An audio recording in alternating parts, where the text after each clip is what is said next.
आता आपण आजच्या पूर्वसंध्येच्या कार्यक्रमातील अत्यंत वैशिष्ट्यपूर्ण अशा भागाकडे वळत आहोत आणि तो म्हणजे परिसंवाद. परिसंवादाचा विषय आहे तमसो मा ज्योतिर्गमय. हा संपूर्ण परिसंवाद 3 पुष्पांद्वारे आपल्यासमोर उलगडत जाणार आहे. प्रत्येक भागात 3 आदरणीय मार्गदर्शक आणि 1 सूत्रसंचालक सहभागी असतील.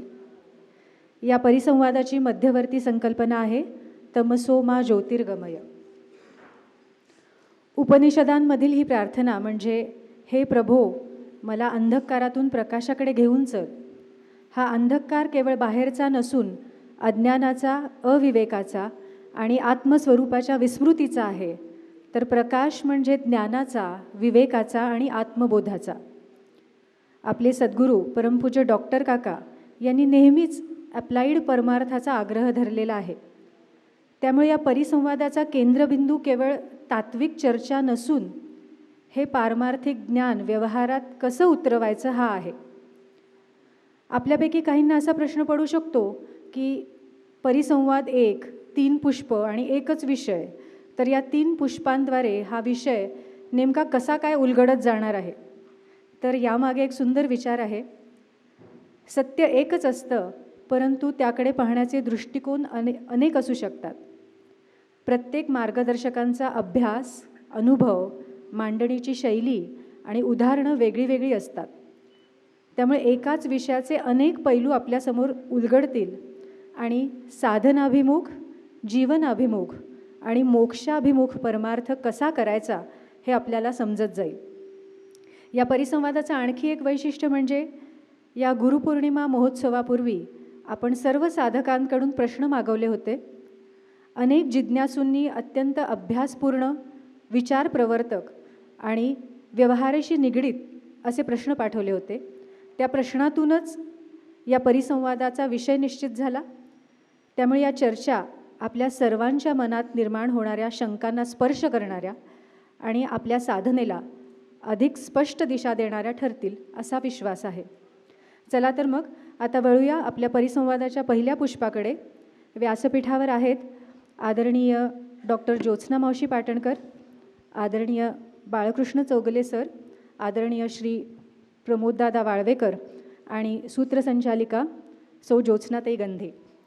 मी सर्वप्रथम भगवंताला, आपले सद्गुरू परमपूज्य डॉक्टर देशमुख काका, परमपूज्य मंदाताई, श्रद्धेय मुळे शास्त्री काका आणि ज्येष्ठ श्रेष्ठ मार्गदर्शक यांना आपण सविनय नमस्कार करू आपणा सर्वांना अभिवादन करते. आणि आजच्या आपल्या परिसंवादाचा पहिला गट जो आहे तो आपण इथे त्यांच्याबरोबर आपल्याला जसं आत्ता सांगण्यात आलेलं आहे की आपणा सर्वांकडून प्रश्न मागवले गेले होते. हे सगळे आपलेच प्रश्न आहेत आणि ह्यांची उत्तरं आपल्या आचार्यांकडून आपण मार्गदर्शनपर उत्तरं घेणार आहोत, जेणेकरून आत्तापर्यंत आपण ज्या साधना मार्गावर चाललो आहे प्रत्येकजण वेगवेगळ्या स्तरावर असेल, त्यामुळे प्रश्नांचा स्तर पण वेगवेगळा असेल, पण आपले आचार्य अत्यंत कृपाळू आहेत.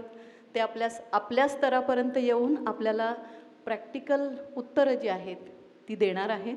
आणि आपण आता ह्याची सुरुवात करूया. तमसोमा ज्योतिर्गमय ह्याच्याबद्दल आपल्याला आत्ता परमपूज्य मुळे शास्त्रींनी अत्यंत सुंदर मार्गदर्शन केलं आहे.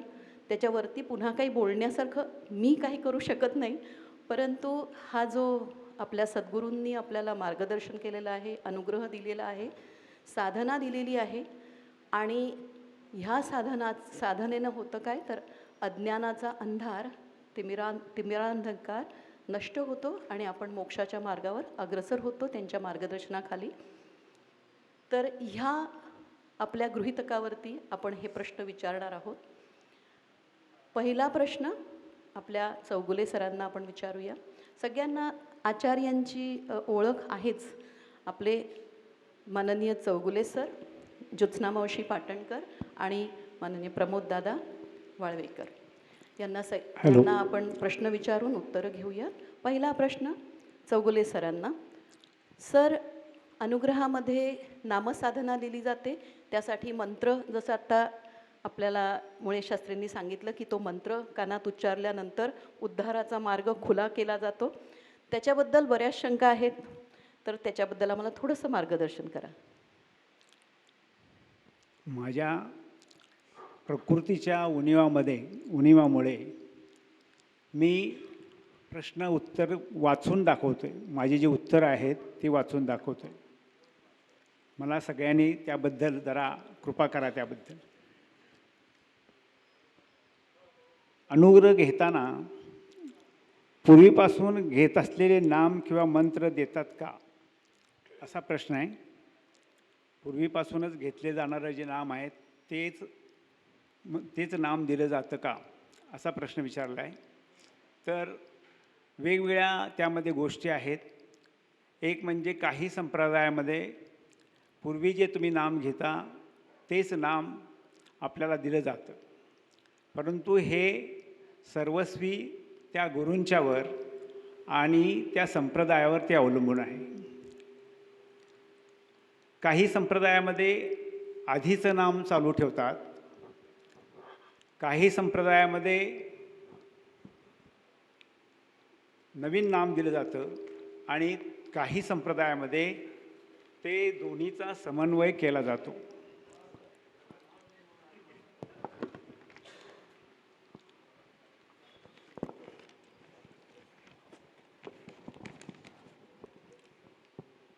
जर तुम्ही आधीपासून एखादं नाम अत्यंत श्रद्धेने घेत असाल तर बरेच गुरु ते ऐकून घेतात, त्यात बदल न करता त्याच नामाला दीक्षा देऊन त्यामध्ये ऊर्जा भरतात, कारण आधीपासून जुळलेली ओढ तोडली जात नाही.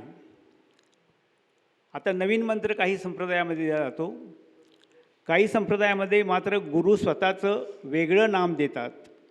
त्यामध्ये नाथ संप्रदाय, काही वैष्णव परंपरा आणि तांत्रिक मार्ग.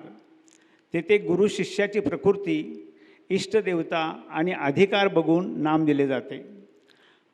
बऱ्याच वेळेला दोन्हीचा समन्वय केला जातो. बऱ्याच वेळा गुरु विचारतात, तू कोणते नाम घेतोस? जर ते सात्विक आणि तुमच्या इष्टदेवतेशी जुळणार असेल तर तेच नाम पक्क करतात आणि त्यासोबत साधनेची पद्धत, नियम सांगतात. आता सगळ्यात महत्त्वाचं म्हणजे गुरुनी जे नाम दिले, जो आदेश दिला आहे तो महत्त्वाचा आहे. दीक्षा म्हणजे गुरुशी बांधिलकी आहे. त्यांनी जे सांगितले ते पुढं चालवणं हीच खरी अनुग्रहाची पद्धत आहे.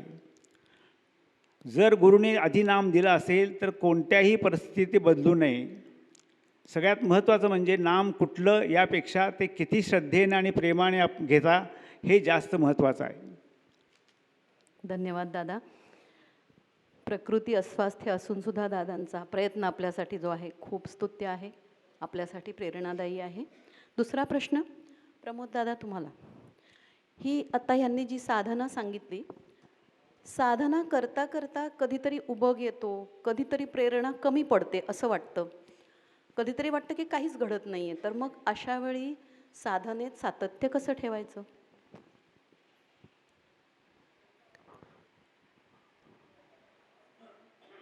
नमस्कार. सद्गुरूंना वंदन करतो, आपणा सर्वांना अभिवादन करतो. साधनेमध्ये सातत्य कसं टिकवायचं हा आजच्या पिढीला फार मोठा प्रश्न सर्वांनाच असतो.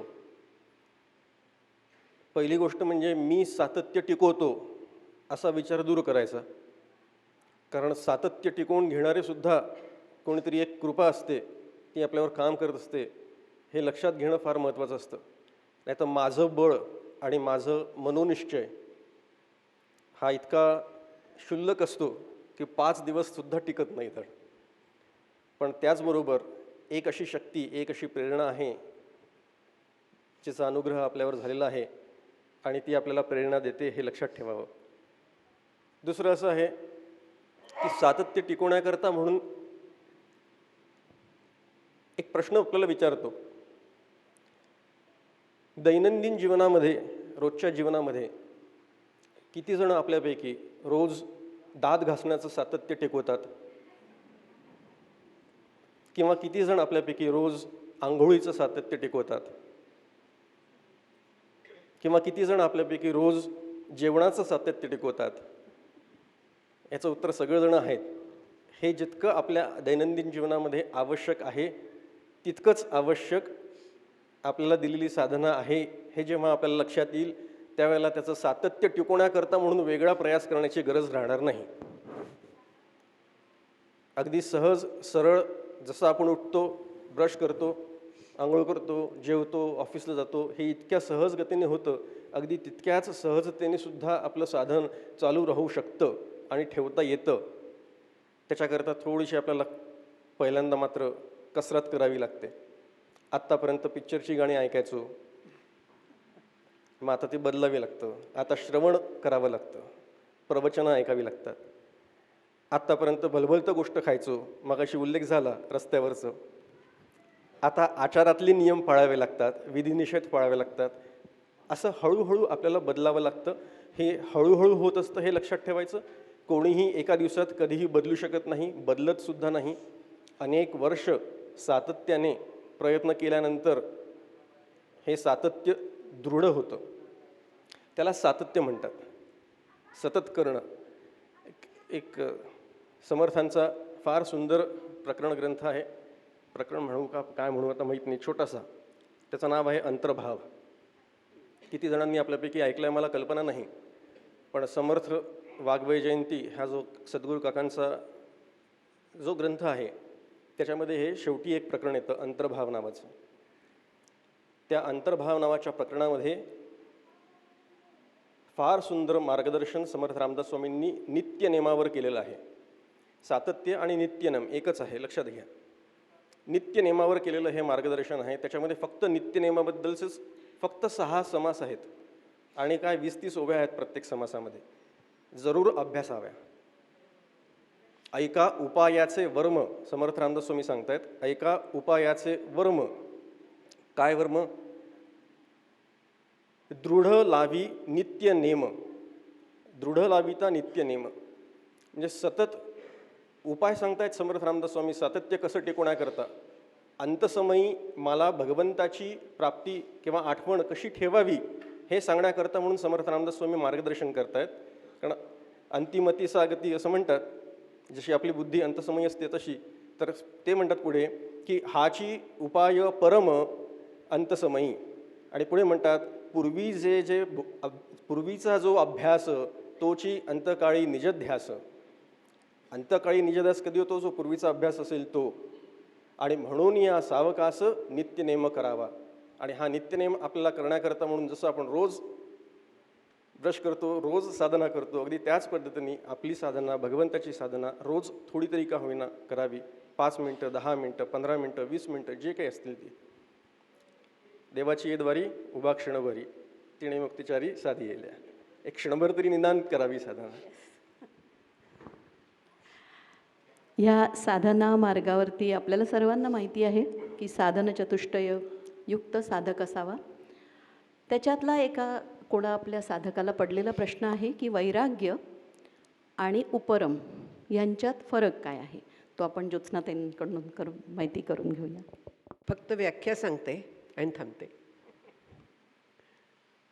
वैराग्य म्हणजे व्याख्या जी आहे ती अगदी स्तंभ म्हणजे पुंजक्यांनी जो दिसू शकतो इतका सूक्ष्म प्राणी, तर इतक्या सूक्ष्म जीवांपासून ते ब्रह्मदेवाच्या याच्यापर्यंत जे काय त्यांना विषय मिळत असतील त्या प्रत्येक विषयाबद्दल वैराग्य म्हणजे अनास्था, म्हणजे इच्छा न होणं. समोर आलं तर न भोगणं नाही, तर मनातून त्याची इच्छा नसणं. समोर आल्या प्रारब्धात आहे, भोगाला काही अडचण नसते, पण मला हे हवंच म्हटलं की संपतं.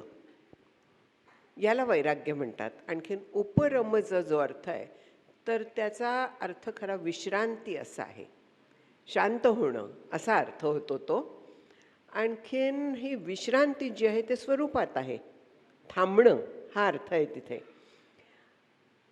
हा जो अर्थ आहे हा संन्यासाकडे बोट दाखवतो. उपरम म्हणजे संन्यास. सगळे तिथे थांबतं, पूर्ण विश्रांती, स्वरूपी विश्रांतीसत जावे म्हणून समर्थ सांगतात. शिष्या चित्त द्यावे स्वरूपी, अशा पद्धतीची एक ओवी आहे की स्वरूपी विश्रांतीसत जावे. म्हणजे उपरम हा जो आहे हा सगळ्या गोष्टींचा पूर्ण त्याग आहे. आणि तिथे पूर्वी तरी ह्याला प्रत्यक्ष संन्यास म्हणत असतात, पण आज आता मी माझे ऐसी आठवणं म्हणून जे माऊलींनी सांगितलं आहे, विसरले जयाचे अंतःकरण पार्था तो संन्यासी जाणं निरंतर, हा उपरम आहे. सगळ्यापासून पूर्ण मागे फिरणं, पूर्ण शांत होणं.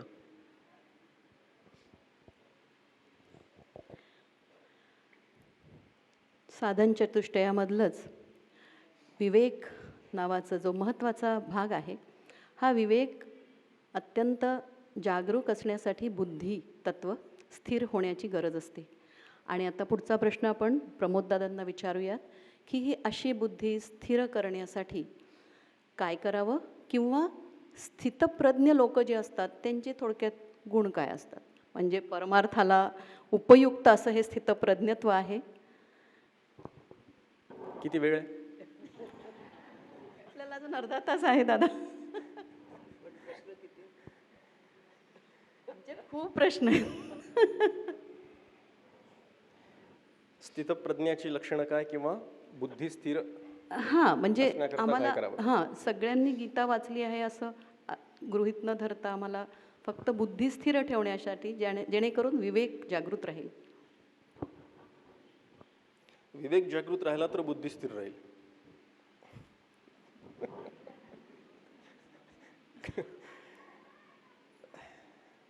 स्थितप्रज्ञ फार मोठं प्रकरण दुसऱ्या अध्यायामध्ये भगवद्गीतेमध्ये आलेलं आहे. बुद्धी स्थिर राहणं असं आपण जो त्याचा वरवरचा अर्थ बघतो, तो स्थितप्रज्ञ म्हणजे ज्याची प्रज्ञा प्रतिष्ठित झालेली आहे. कशामध्ये? आत्मन्येवात्मना तिष्ठ. आत्म्यामध्ये ज्याची बुद्धी स्थित झालेली आहे त्याला स्थितप्रज्ञ असं म्हणतात.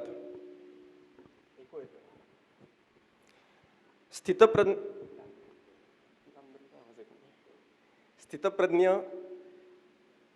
हे सिद्ध पुरुषाचं लक्षण किंवा वर्णन केलेलं आहे असं म्हणायला हरकत नाही. जो सिद्ध आहे, जो आत्मज्ञानी आहे, जो आत्म्यामध्येच तिष्ठ.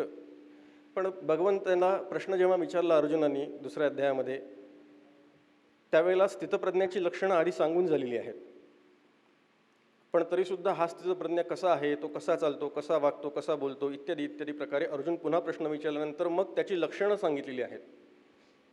मग ती लक्षणं प्रजाहाती यदा कामान सर्वान पार्थ मनोगतान इत्यादी इत्यादी प्रकारे, नाभिनंदती न द्वेष्टी न शोचित न कांक्षती इत्यादी प्रकारे, तस्य प्रज्ञा प्रतिष्ठिता, अशा श्लोकांच्या माध्यमातून ती सगळी लक्षणं सांगितलेली आहेत. आता जो आनंदात बुद्धी स्थिर होण्याकरता ती कुठे स्थिर झाली पाहिजे हा पहिला प्रश्न आहे. आपण बघितलं आत्म्यामध्ये स्थिर झाली पाहिजे, हे त्याचं तात्विक उत्तर झालं. पण जो बुद्धियोग भगवंतांनी दुसऱ्या अध्यायात सांगितलेला आहे, त्या बुद्धियोगाचं वर्णन काय आहे हे समजून घेतलं तर नाभिनंदती न द्वेष्टी म्हणजे काय हे कळू शकतं. जो आनंदाने हुरळून जात नाही किंवा दुःखाने कष्टी होत नाही असा जो असतो त्याची बुद्धी प्रतिष्ठित झाली आहे असं म्हटलेलं आहे. असं एक लक्षण सांगितलेलं आहे त्याचं. किंवा ज्याच्या सगळ्या इच्छा आणि कामना पूर्णपणे नाहीशा झालेल्या आहेत असं एक लक्षण सांगितलेलं आहे. आता ही लक्षणं बरीच आहे, तात्विक आहे, शास्त्रीय आहे. पण आपल्याला हे कसं शक्य आहे की नाही हा प्रश्न पडतो. त्याचं उत्तर आहे, ज्या अर्थी भगवंतांनी सांगितलं आहे त्या अर्थी ते शक्य आहे. आणि मला मात्र तसं मला स्वतःला घडवून घेणं अपेक्षित आहे. मग भगवंतांनी जी उत्तर सांगितली की सुखामध्ये जो हुरळून जात नाही आणि दुःखामध्ये जो खचत नाही, दुःखी होत नाही, कष्टी होत नाही, त्याची बुद्धी स्थित आहे, स्थिर आहे, त्याला बुद्धियोग साधलेला आहे, योग त्याला साधलेला आहे. त्या योगाचं वर्णन कशा पद्धतीने केलेलं आहे तर एकच सांगतो. आणि त्याचं मुख्य लक्षण काय आहे ते, जे स्थितप्रज्ञाची लक्षणं 55व्या श्लोकापासून पुढे येतात, पण जो योग आधी सांगितलेला आहे 48व्या श्लोकात, सिद्ध सिद्धो समो भूत्वा समत्वम योग उच्यते. सिद्ध म्हणजे कार्याची सिद्धी किंवा असिद्धी, म्हणजे कार्यामध्ये मिळालेलं यश किंवा अपयश, या दोन्हीकडे जो समदृष्टीने बघतो त्याला योगी असं म्हणतात. मग आपणही कार्य करावं तेवढंच आपल्या हातात आहे, तेच आपण करू शकतो. पण त्याचं जे फळ आहे ते यश आहे का अपयश आहे हे भगवंतावर सोडून द्यायचं. प्रारब्धानी मला जे मिळणार ते मी स्वीकारणार आणि बाकी यश अपयश भगवंताच्यावर सोडून देणं हे ज्याला साधलं तो योगी ठरला आणि म्हणून त्याची बुद्धी प्रतिष्ठित झाली. आपलं होतं काय, आपण यशामध्ये फार हुरळून जातो किंवा हुरळून जाण्याची शक्यता असते आणि दुःखामध्ये दुःखी कष्टी होतो. अपयश आलं तर आपल्याला त्रास होतो. म्हणून असं दोन्हीकडे न हो जाता स्थिर राहण्याचा प्रयत्न करावा. त्याला स्थितप्रज्ञा असं म्हणतात. असं मुख्य लक्षण त्याचं एक मी सांगण्याचा प्रयत्न केला. त्याच्या अनुषंगाने अजून एक प्रश्न विचारू. आम्ही आमच्या सद्गुरूंची आणि आपल्या संप्रदायातली प्रवचनं ऐकतो बऱ्याच वेळा.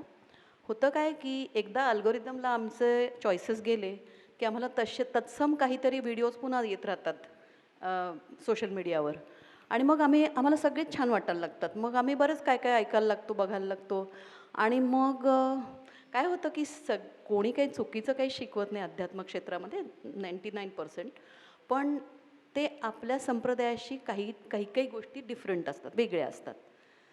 तर काय ना, परिपक्व साधक असेल तर तो एका ठिकाणी पकडून राहतो. तुम्ही जे आता स्थिर बुद्धीचं म्हटलात ना, काही लोकांची बुद्धी फिरते आणि मग आम्ही गोंधळून जातो. आम्ही हे पण ऐकतो, ते पण ऐकतो. मग आमच्या सद्गुरूंनी तर हे म्हटलं, मग आमच्या आचार्याने तर हे म्हटलं आणि मग हे काहीतरी वेगळं आहे.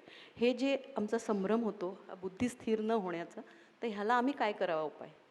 अच्छा, अशी बुद्धी स्थिर असा प्रश्न होता का असा पहिला? पण हो, म्हणजे आम्ही ना योगी वगैरे आमच्यासाठी तर दूरचा प्रवास आहे. आम्ही आत्ता आम्हाला प्रॅक्टिकल लेवलला पाहिजे उत्तर.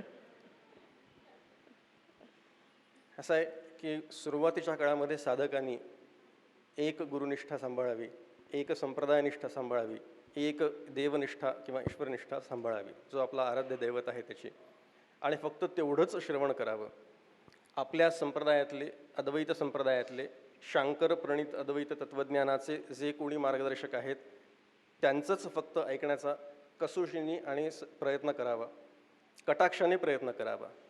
तुम्ही म्हणता ते बरोबर आहे. अल्गोरिदम म्हणजे you are referring to YouTube किंवा बाकीचे कुठले व्हिडिओज ऑनलाईन जे आपण बघतो, त्याचा तर सुकाळ आहे सगळीकडे आणि सगळ्यांना ते उपलब्ध आहे. हातातनं फोन काढला की अनेक वेगवेगळे रेकमेंडेशन्स आपल्याला येतात. वेगवेगळ्या लोकांचे वेगवेगळे प्रवचनं, वेगवेगळे सत्र सुरू असतात आणि आपण त्याच्याकडे सहज आकृष्ट होण्याची शक्यता असते. तर ते तसं आकृष्ट न होता आपल्या गुरूंनी जे सांगितलेलं आहे किंवा आपला जो संप्रदाय आहे त्या संप्रदायाचंच फक्त श्रवण करण्याचं पहिले कसोशीने प्रयत्न करायला पाहिजे, कटाक्षाने ते पाळायला पाहिजे. नाहीतर आपली बुद्धी गुंगवते आणि मग आपण भलभलते विचार करायला लागतो. यांनी तसं सांगितलं आहे, त्यांनीच तसं सांगितलं आहे, आधीच कन्फ्यूज असतो आणि त्यातनं पुन्हा अजून 4 जणांचं ऐकतो आणि मग अजून इकडे तिकडे उड्या मारायला लागतो आणि हाताला काही लागत नाही, हे खरं आहे. म्हणून इथे बसलेल्या सगळ्यांना एकच सांगतो मी, डॉक्टर काका आणि मंदाते सोडून बाकी कोणाचं काहीही नाही ऐकलं तरी तुम्ही मुक्त होण्याची गॅरंटी आहे. धन्यवाद दादा. आपण आपल्या चौगुले सरांना प्रश्न विचारूयात. नामसाधनेच्या बद्दल एका आपल्या साधकाने विचारलेलं आहे की नामस्मरण करताना हळूहळू एकाग्र होणारं मन श्वास घेण्याच्या प्रक्रियेमध्ये विचलित होतं आणि श्वासाच्या गतीशी नामाची लय जोडली तर ते जरा विस्कळीत होतं. हा एक प्रश्न आणि नामसाधनेशीच रिलेटेड दुसराही प्रश्न आपण दादांना विचारूयात की ते त्याच्यामध्ये यावं एकंदरीत, की नामसाधना काही लोकांना छान जमायला लागते आणि मग वाटतं की आता हे छान जमलं आहे आपल्याला, पुढे कशाला जायचं अजून, शास्त्राभ्यास करायला पाहिजे का? तर तोही एक प्रश्न दादांना आम्हाला ह्याच्यातच उत्तर दिलं तरी चालेल. हो, रामकृष्ण हरी. नामस्मरणात मन भरकटण्याचं एक मोठं कारण म्हणजे श्वास आणि नाम यांची लय जुळत नाही. श्वास जो आहे तो सहज किंवा आपोआप चालू असतो. नाम वेगळे आहे, ते जाणीवपूर्वक घ्यावे लागते. त्यामुळे मन दोन्हीकडे ओढले जाते. जेव्हा श्वासाच्या गतीशी नामाची लय जोडतो तेव्हा शरीर, श्वास आणि मन तिन्ही एका जागी येतात. यालाच अजपाजप किंवा सहज जप असं म्हणतात. आता हा हे कसं करायचं, श्वासाच्या लयीबरोबर नाम कसं बसवून घ्यायचं, त्याला 2 मार्ग सांगितलेत. समजा तुम्ही हरे राम हरे कृष्ण असे नाम घेत असाल तर श्वास घेताना मनात नामाचा पहिला भाग घ्यायचा हरे राम. श्वास सोडताना नामाचा दुसरा भाग घ्यायचा आहे, उदाहरणार्थ हरे कृष्ण. किंवा आणखीन एक पद्धत आहे की त्यामध्ये समजा आपण ओम नमः शिवाय अशा प्रकारचा जप जपत असू तर श्वास घेताना नामाचा पहिला शब्द जो आहे ओम तो घ्यायचा आहे, नंतर श्वास रोखून धरायचा आहे, नामाचा दुसरा शब्द जो आहे तो नमः आहे आणि श्वास सोडताना नामाचा तिसरा शब्द घ्या, उदाहरणार्थ शिवाय. सुरुवातीला हे थोडंसं जमण्यास कठीण वाटेल,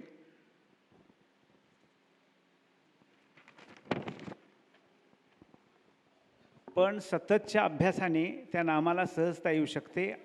ज्ञानेश्वर महाराज म्हणतात, अभ्यासाशी काही सर्वता दुष्कर नाही, या लागी मज ठाई अभ्यासे मिळ. परमपूज्य डॉक्टर काका असं काही सांगत नाहीत. डॉक्टर काका सांगतात, तुम्ही जे नाम घेता ते तुम्ही ऐका. मग ते नाम वैखरी वाणीने घ्या किंवा मध्यम वाणीने घ्या किंवा पश्चंती वाणीने घ्या, ते जे नाम घेता ते ऐका. दुसरा कुठला प्रश्न? दुसरा प्रश्न आहे की नामसाधनाच पूर्ण होऊ शकते का? गुरुपाठीशी असतात आणि असं वाटतं की शास्त्राभ्यासाची काय गरज आहे? नाम घेताना सद्गुरू पाठीशी आहेत हा अनुभव येणं आणि त्यातून सगळं छान चालू आहे असं वाटणं आणि शांतीचा अनुभव येणं हीच खरी तर कृपा आहे. पण प्रवचन ऐकल्यावर शास्त्र समजायला हवं असं वाटतं आणि तरीही आतून त्याची काही गरज नाही असं वाटतं. या दोन्ही गोष्टी एकमेकांच्या विरुद्ध नाहीत. यामध्ये दोन बाजू आहेत. एक भक्तीची बाजू आहे, नाम, विश्वास आणि सद्गुरूंचा हात डोक्यावर आहे ही जाणीव तुम्हाला स्थिर करते. वादळातही मन डळमळत नाही, कारण पाया भक्कम आहे. आता दुसरी बाजू आहे ती ओढीची आहे. प्रवचन ऐकल्यावर आत थोडी खळबळ माजते. हे असं का घडतं? सद्गुरू नेमकं काय सांगतात? शास्त्राचा आधार काय आहे? ही उत्सुकता आपोआप येते. ती शंका नाही, पुढच्या पायरीची हाक आहे. त्यानंतर थोडक्यात सध्या छान चालू आहे ही सर्वात मोठी पावती आहे. आणि त्याचबरोबर मनाला जर कधी शास्त्र ऐकायची इच्छा झाली तर ती पण सद्गुरूंची प्रेरणा आहे असं समजायचं. क्या बात, खूपच छान. आता ह्याचा पुढचा भाग एक ॲड करू? हां, हो जरूर. पहिला प्रश्न जो होता श्वासाच्या, हां, त्या लईमध्ये बसवायला गेलं तर कधीतरी कन्फ्युजन होतं, तर ते कसं बसतं? आपलं ध्यान श्वासावर आहे का नामावर आहे हा प्रश्न पहिले विचारावासा आला. त्याचं कारण असं आहे की श्वासावर नाम बसवण्याचा करता खटाटोप करण्याची गरजच पडत नाही. जर का लक्ष नामावर असेल, श्वास आपोआप होतो आणि आपोआप लईमध्ये चालतो. कार चालवताना मी कधी ब्रेक मारायचा आणि कधी ॲक्सिलेटर द्यायचं हा विचार श्वासावर बसून करावा लागत नाही. किंवा जेवताना आता घास खाताना उश्वास करायचा का श्वास आतमध्ये घ्यायचा हे ठरवावं लागत नाही. हे इतक्या सहजगत्या होऊन जातं. तर मला असं वाटतं की नाम घेताना लक्ष जर का खरंच नामावर केंद्रित केलेलं असेल तर श्वासमध्ये येतच नाही किंवा श्वासमध्ये येण्याचं काही कारणच नसेल. ते आपोआप संथलयीमध्ये ते नाम सुरू होतं. जर का आपण नाम संथलयीत घेत असू तर, घाईघाईत नाम घेणार असू किंवा माळा संपायच्या आहेत, रोज 11 करायला सांगितल्या आहेत म्हणून कसं बसं उरकतो आहे, असं जर का असेल तर मग मात्र तारांबळ उडू शकते. दुसऱ्या प्रश्नाबद्दल, कुठल्या? दुसरा जो प्रश्न, शास्त्र, शास्त्राभ्यास करायला पाहिजे का? नामाच्या मागचं शास्त्र जर का कळलं तर नामाला जास्त वैभव प्राप्त होतं, त्याचा परिणाम जास्त होतो. तर त्याच्यामुळे नाम म्हणजे काय आहे, कोणाचं आपण घेतोय हे माहीत पाहिजे. तेवढं तरी शास्त्र माहीत हवं. त्याच्याच अनुषंगाने अजून एक प्रश्न आपण ज्योत्स्ना मावशींना विचारू की पाठपद्धती ही एक शिकण्याची पद्धत आहे. ती आपल्यापैकी बऱ्याच लोकांना माहिती पण नाही आहे, पण त्याच्याविषयी आपल्याला थोडं मार्गदर्शन ज्योत्स्ना मावशींनी करावं. ह्या पाठपद्धतीने शिकण्याचं महत्त्व काय आहे हे पण आपण त्यांच्याकडून जाणून घेऊ.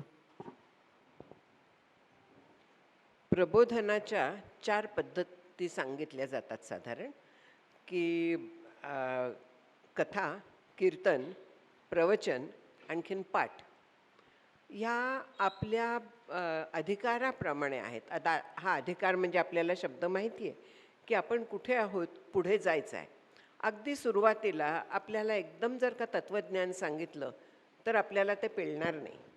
त्यामुळे ते कथांच्या माध्यमातून सांगितलं जातं. आता रामकथा, महाभारत कथा, कृष्णकथा वगैरे सांगितल्या जातात. त्या आपण अगदी आवडीने ऐकतो, कारण त्याच्यात गोष्ट जास्त, आणखीन तत्त्वज्ञान अगदी नावाला असतं. आणि हे तत्त्वज्ञान जे आहे ते हळूहळू आपल्या पचनी पडावं या दृष्टीने कथा आहे. त्याच्यानंतर येतं कीर्तन. कीर्तनात पहिला भाग तत्त्वज्ञान सांगितला जातो आणि दुसरा भाग कथेचा असतो. तत्त्वज्ञानाबरोबर थोडं संगीत असतं, बाकी विनोद वगैरे असतात. म्हणजे शुगर कोटेड पिल अशा तऱ्हेचा कीर्तनाचा भाग येतो की आपल्याला तो जास्त रोचक पण असतो आणि तत्त्वज्ञान पण मिळतं आपल्याला. ह्याच्यातनं जेव्हा साधक विचार करत पुढे जातो तेव्हा तो प्रवचनाला योग्य होतो. प्रवचनात जास्त तत्त्वज्ञान, आणखीन मध्येच कुठेतरी एखादी गोष्ट म्हणा, एखादा विनोद म्हणा, की त्याच्यामुळे साधक परत जागा होतो म्हणूया विनोदानी किंवा एखाद्या गोष्टीनी. केवळ तत्त्वज्ञान ऐकत राहिलं तर झोप येईल, कंटाळा येईल. तेवढा जावा इतकं फक्त थोडासा गोष्ट घालायला लागते. हे प्रवचन आहे.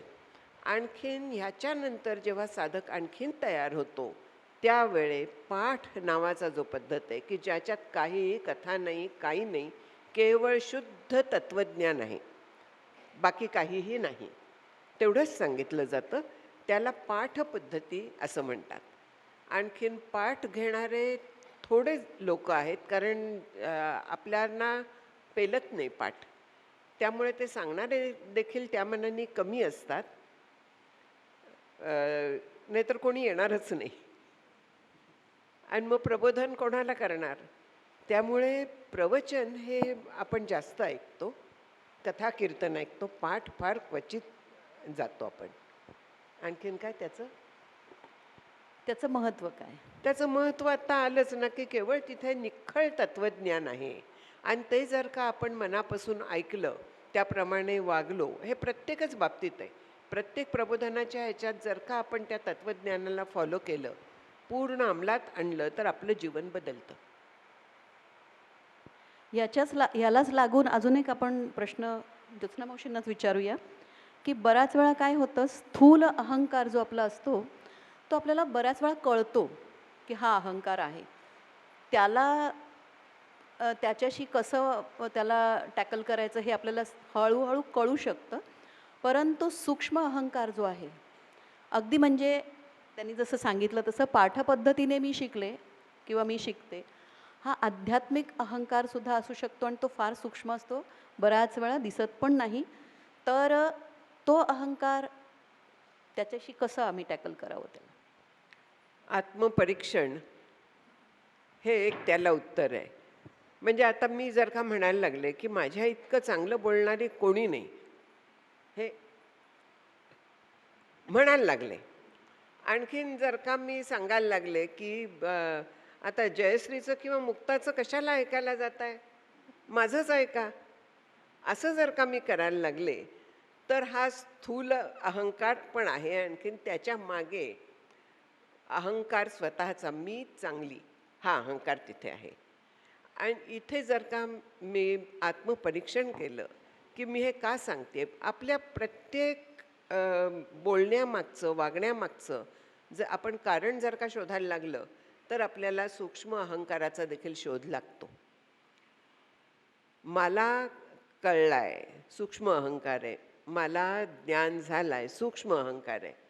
आणि जेव्हा असं आपल्या मनात यायला लागतं की मी ज्ञानी, हे मला अनुभव आला आहे, ताबडतोब तिथे स्वतःला पकडायला लागतं. आणखीन परत असे विचार येऊन द्यायचे नाही आहेत, हे ज्ञान हे होणारी गोष्ट नाही आहे. हे सगळं आपल्याला तत्त्वज्ञान माहिती आहे, त्याचं तिथे ॲप्लिकेशन करायचं असतं आणि हे स्वतःवरती लक्ष ठेवूनच करायला लागतं. स्थूल अहंकार, इतर लोक आपला कान पकडू शकतात, अहंकाराच्या त्या फुग्याला टाचणी लावू शकतात, सद्गुरू करतात तसं. पण सूक्ष्म अहंकार मात्र आपण, सद्गुरू सांगतील नक्की जर का गरज पडली तर, पण तो आपल्याला काढायला लागतो, आणखीन तो स्वतःवरती लक्ष ठेवून. खूपच छान. आत्ता ज्योत्स्ना मावशींनी सांगितलं की हा आपण जे जे काही तत्त्वज्ञान शिकतो, शास्त्रग्रंथ वाचतो, ह्या सगळ्याचा जीवनात उपयोग व्हावा. आणि हा विचाराचा परमार्थ जो आहे तो आम्हाला साधण्यासाठी आमच्या व्यवहारामध्ये आम्ही आणतो. त्यावेळेस आमच्या व्यवसायाच्या स्तरावरती, नोकरी धंद्याच्या ठिकाणी किंवा घरामध्ये प्रचंड प्रमाणावर मतभेद असतात. कारण अर्जुनालाही तोच प्रॉब्लेम झाला होता. आणि आपण आता प्रमोददादांना ते विचारू, कारण प्रमोददादा आत्ता कार्यरत आहेत व्यवसायाच्या ठिकाणी. तर परमार्थाच्या ठिकाणी परमार्थ होतो, पण ज्यावेळेस आपल्याला घरातल्या कौटुंबिक स्तरावरती आणि व्यावसायिक स्तरावरती ह्या परमार्थाचा ज्यावेळेस आपल्याला उपयोग करायची वेळ येते, तो कसा करायचा? परमार्थाचा किंवा तत्त्वज्ञानाचा उपयोग जीवनातच करायचा. जीवनाबाहेर राहून करता येणं अशक्यच आहे, हे लक्षात ठेवायचं. म्हणजे मी आता प्रवचन ऐकलं, हे तत्त्वज्ञान ऐकलं आणि आता याचा उपयोग करायचा तत्त्वज्ञानाचा, आणि ते जर का मी कुठे करायचं विसरून गेलो आणि जीवन जगत राहिलो, माझं व्यवहारिक बाकी जे तुम्ही म्हणालात घरगुती किंवा प्रापंचिक जीवन तसंच जगत राहिलो, तर त्यांनी काहीच हाती लागणार नाही. म्हणून जे तत्त्वज्ञान ऐकलेलं आहे ते अप्लाय करायचं ऑब्व्हियस आहे. मी एक किस्सा म्हणजे एक मुद्दा म्हणतो, म्हणजे तुमच्या लक्षात येईल. आपल्या सगळ्यांनी सायन्सेस शिकलेले आहेत. एक थेरॉटिकल सायन्स असतं आणि एक अप्लाइड सायन्सेस असतं. अप्लाइड सायन्स, थेरॉटिकल सायन्समध्ये फक्त व्याख्या, परिभाषा, तात्विक चिंतन इत्यादी इत्यादी असतं. Sine theta by cos theta is equal to tan theta. आठवतं का सगळ्यांना? आता ते सगळं फॉर्म्युलेस पाठ करायचे, पेपर लिहायचे आणि पास व्हायचं. पण त्याचं जेव्हा प्रॅक्टिकल येतं, पेंड्युलमचं प्रॅक्टिकल जेव्हा येतं, त्यावेळेला ते कॅल्क्युलेट करावं लागतो, अँगल कॅल्क्युलेट करावं लागतं, त्याची स्पीड कॅल्क्युलेट करावी लागते इत्यादी. ते झालं प्रॅक्टिकल किंवा अप्लाइड सायन्स. आता होतं काय, आपण जेव्हा शिकतो त्यावेळेला थेरॉटिकल सायन्सेस 80 मार्काचे असतात आणि प्रॅक्टिकल असतं 20 मार्काचं. आणि आपण जेव्हा पास होतो त्यावेळेला थेरॉटिकल सायन्समध्ये पण पूर्णच्या पूर्ण मार्क नाही मिळाले तरी होऊ शकतो, किंवा प्रॅक्टिकलमध्ये पण पैकीच्या पैकी नाही मिळले तरी आपण पुढच्या वर्गात नक्की जाऊ शकतो. पण परमार्थशास्त्रामध्ये साधक म्हणून जेव्हा या तत्त्वज्ञानाचा जेव्हा मी विचार करतो आहे, त्यावेळेला थेरॉटिकल नॉलेज हे फक्त 5% आहे आणि 95% जे आहे ते प्रॅक्टिकल नॉलेज आहे किंवा प्रॅक्टिकल अप्लिकेशन आहे, अप्लाइड परमार्थ ज्याला आपण म्हणतो. आणि याच्यामध्ये पासिंग जी आहे बाउंड्री, ती पैकीच्या पैकी मिळाली तरच आहे. आउट ऑफ मिळवायला पाहिजे तुम्हाला, तर तुम्ही पास झालात. जर का 2-4 मार्कांनी कमी पडलात तर तुम्ही कमीच आहात अजूनही, असाच त्याचा अर्थ होतो. म्हणून सांगायचा मुद्दा असा की प्रॅक्टिकल ॲप्लिकेशन जे आपण तत्त्वज्ञानात ऐकतो, आता मागाशी विचार झाला सिद्ध सिद्धो समे भूत्वा, झालं संपलं, काय यश काय किंवा अपयश काय. पण हे मला नाही प्रॅक्टिकल करता आलं, नाही मला माझ्या कार्यालयामध्ये जोडता आलं, तर मग ते फेल्युअर ठरतं. मग एखादा प्रोजेक्ट सक्सेसफुल होतो, मग तो सक्सेसफुल झाल्यानंतर आम्ही पार्टी करतो. एखादा प्रोजेक्ट फेल्युअर होतो, फेल्युअर झाला की आम्ही कोणीतरी शोधतो, कोण एक जण ज्याच्यावर तो ठोकता येईल असं जर का झालं तर मग हे याला परमार्थातलं नक्कीच हे अपयश समजावं लागतं. आपल्या मनामध्ये असूया निर्माण होणं, दुसऱ्याचा तिरस्कार, द्वेष हे निर्माण होणं, हे फेल्युअर आहे. काकांनी किती वेळा सांगितलेल्या आहेत या सगळ्या गोष्टी. म्हणून हे कार्यालयामध्ये अगदी सहजगत्या आपण आणू शकतो. घरातल्या लोकांसुद्धा मध्ये आपण ते बघू शकतो. जर का आपल्याला कोणाच्याबद्दल द्वेष, असूया, तिरस्कार निर्माण होत असेल, हेवा निर्माण होत असेल मनातल्या मनात थोडासुद्धा, त्याचं प्रमोशन झालं, माझं नाही झालं, मी खरं म्हणजे त्या लाईनीमध्ये आधीपासून आहे, सिनियर आहे वगैरे वगैरे, असे प्रकार जर का मनामध्ये यायला लागले तर नक्की समजावं की कुठेतरी आत्मरीत चुकलेलं आहे. प्रयत्न करावे प्रमोशन्स करता, पुन्हा सांगावं लागतं दरवेळेला. पैसे मिळवण्याकरता नक्की कष्ट करावे, प्रयत्न करावे, पण आतमध्ये मात्र आपली गाडी जी काकांनी मंदातींनी आपल्या तत्त्वज्ञानाने जी सांगितलेली आहे ती बैठक स्थिर असली पाहिजे. दादा, पण ह्याच्यामध्ये जरा वेदांतशास्त्राचा अभ्यास केल्यानंतर थोडासा कोरडेपणा येण्याची शक्यता असते, की जसं आपल्याला आपलं स्वरूप म्हणजे थिओरॉटिकली काम होईना माहिती असतं, परिस्थितीनुसार त्या घरातल्या नातेवाईकाला म्हणा किंवा कोणाला तरी प्रेमाची गरज असते, आणि मग आपण थोडेसे कोरडे होत नाही का? म्हणजे आपल्या तिघांपैकी कोणीही उत्तर द्यावं याच्यावर.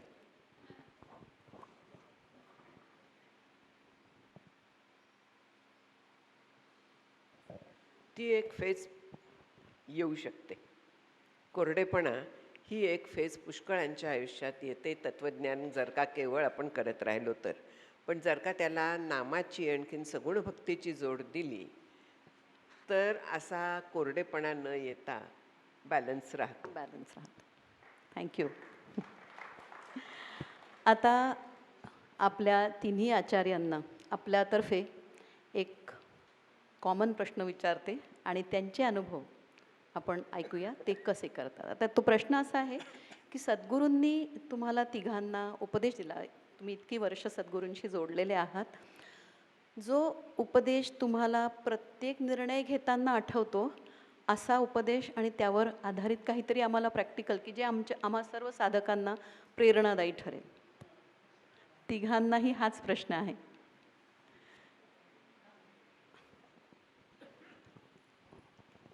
मला काका नेहमी प्रवचनामधून जे सांगतात त्यातलं एक वाक्य असं आहे, तुमचा आनंद, तुमची शांती, तुमचे समाधान याला धक्का लावण्याचा अधिकार कोणत्याही बाह्य परिस्थितीला नाही, दुसऱ्या व्यक्तीला नाही, इतकंच नव्हे तर तुम्हाला सुद्धा नाही. हे जे वाक्य आहे हे मला सतत आठवत राहतं. फारच सुंदर.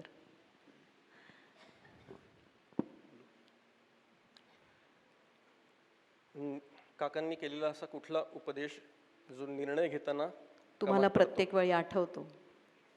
तर निर्णयाचं असं आहे की मी जेव्हा निर्णय घेतो त्यावेळेला तो निर्णय बरोबर आहे का चूक आहे हे सांगता येत नाही, कधीच शक्य नसतं, हे नेहमी लक्षात ठेवावं. पण तरीसुद्धा निर्णय घेणं क्रमप्राप्त असतं, त्याच्यामुळे तो निर्णय घ्यावा लागतो त्या वेळेला. कुठलंही डिसिजन असेल, डिसिजन टेकिंग ॲबिलिटी जी असते ती प्रत्येक माणसाची वेगळी असते आणि सगळ्यांनाच नेतृत्व करताना किंवा कार्यालयात जेव्हा आपण ऑफिसमध्ये काम करतो, लिडरशिप पोझिशनमध्ये जेव्हा असतो त्यावेळेला ती जास्त प्रकर्षाने घ्यावी लागते.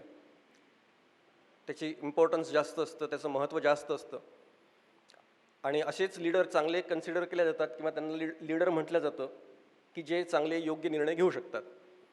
आता असे निर्णय घेताना एकदा काकांशी चर्चा करत असताना काकांनी सांगितलं होतं याच्यावर की खडे ठेवल्यासारखी मांडणी करायची. ऑप्शन्स काय आहेत, माझे चॉईसेस काय आहेत आणि माझी ॲबिलिटी काय आहे, असे खडे ठेवायचे. म्हणजे काय, प्रत्येक एक मुद्दा उचलायचा, सर्वांगीण विचार करायचा, based on the available data as of now.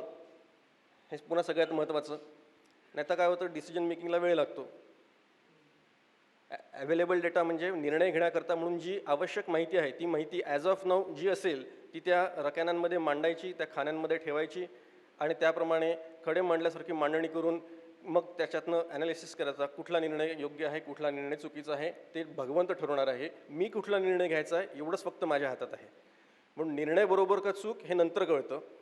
आत्ता मला निर्णय घेण्याकरता म्हणून अशी मांडणी करून ॲनालिसिस करता येऊ शकतो. फक्त एक लक्षात ठेवायचं की निर्णय घेतल्यानंतर त्या निर्णयाबद्दल कुठलंही रिग्रेट मनात नसलं पाहिजे. हे आम्हाला काकांनी फार सांगितलं होतं.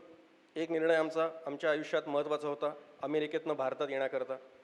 बरेच जणांचे मोठा प्रश्न असतो तो कधी यायचं, भारतात यायचं का नाही. पहिली गोष्ट, तिथे जे राहतात त्या लोकांना माहिती आहे, याची कल्पना आहे. आणि आलो तर यायचं कशा करता, कोणा करता, इत्यादी इत्यादी अनेक प्रश्न असतात, अनेक त्याचे परिणाम आणि पैलू आहेत. पण हे सगळे करताना एक ठराविक पद्धतीने ते मांडायचं, एक निर्णय घ्यायचा आणि तो निर्णय घेतल्यानंतर त्या निर्णयाला यू स्टिक टू युअर निर्णय until you are proven wrong or right. If you are proven wrong, again you change and go for the other times. खूपच छान. आणि आम्हाला ज्योत्स्ना मावशींकडनं पण ऐकायचं. मला तरी खूप असा काही काकांनी सांगितलेलं नाही. एक जे सांगितलं होतं ते जो कोणी वागतो तर तो त्याच्या कपॅसिटीप्रमाणे वागतो. त्यामुळे कोणाबद्दलही काय हे अशा पद्धतीने तुच्छताभाव म्हणूया किंवा असा येता कामा नये. हा एक मला त्यांनी सांगितला होता की आणखीन त्याच्यावरती ते म्हणाले होते की ती व्यक्ती काम करते तुमच्याकडे याचा अर्थच असा आहे की त्यांची कपॅसिटी तेवढी आहे. मग त्यांच्याकडनं तू जास्तची अपेक्षा का करतेस. हा एक महत्त्वाचा होता. पण मुख्य मी जे शिकली आहे तर ते काकांच्या वागण्यातनं शिकलेली आहे. आणखीन दुसरं त्यांच्या प्रवचनातल्या सांगण्यावरनं की आपल्या मनाला विचारावं. मनाला आपल्याला माहिती असतं बरोबर काय, अयोग्य काय आहे, सगळं माहिती असतं. आणखीन प्रश्न विचारल्याबरोबर जो निर्णय येतो आतनं, तर तो निर्णय साधारणपणे योग्य असतो. खूपच सुंदर उत्तर मिळाली. अगदी प्रेरणादायी उत्तरं आहेत ही. कारण आपले जे मार्गदर्शक आहेत त्यांनासुद्धा दिवसातले 24च तास मिळतात. त्यांना कोणी 24.1 मिनिट देत नाही. ते तुमच्या आमच्यासारखेच प्रपंच पण करतात, मुलाबाळांमध्ये राहतात, कुटुंबात राहतात. परंतु हा जो परमार्थशास्त्राचा अभ्यास करतात, त्या अभ्यासाचा अत्यंत चांगल्या तऱ्हेने उपयोग आपल्या पूर्ण जीवनामध्ये ते करतात. प्रत्येक अंगाला ह्या परमार्थाचा स्पर्श करून देतात. आणि हेच तुम्हा आम्हाला सगळ्यांना आपल्या सद्गुरूंना सांगायचं आहे. म्हणूनच हा आजचा परिसंवाद आयोजित करण्यात आला. आयोजकांचं मनापासून धन्यवाद. आम्हाला ही संधी मिळाली, आम्हाला साधकांना सगळ्यांना हे प्रश्न विचारायची. आणि मार्गदर्शकांचे तर आभार मानावेत तेवढे कमी आहेत. आमच्यासमोर सतत आदर्श म्हणून उभे असतात. आम्हाला छोट्या छोट्या आमच्या ज्या शंका असतात त्यांना उत्तरं देतात. त्यांनी आज आमच्या स्तरावर येऊन आम्हाला उत्तरं दिली, त्याच्याबद्दल धन्यवाद. सद्गुरुनाथ महाराज की जय.